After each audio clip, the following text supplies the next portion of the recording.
Hi, I'm Stephanie Prescott with Cheyenne Real Estate's Financial Fridays.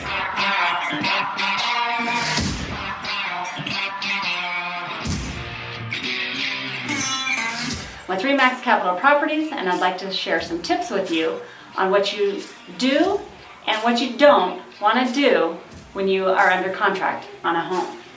So you do want to make sure you have enough money for your down payment and your closing costs. And you do want to shop for your insurance.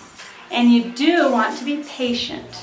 And you do want to pay close attention to your contract details so nothing is missed that doesn't cost you more money in the long run. So, some of the things you do not want to do, the don'ts.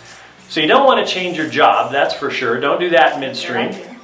You don't want to spend all of your down payment money. You definitely don't want to do that. You do not want to go out and get a new car or a new car loan or obtain some new loans. And you don't want to buy fancy clothes such as something like this. So hopefully you'll have some great do's and then you know your don'ts.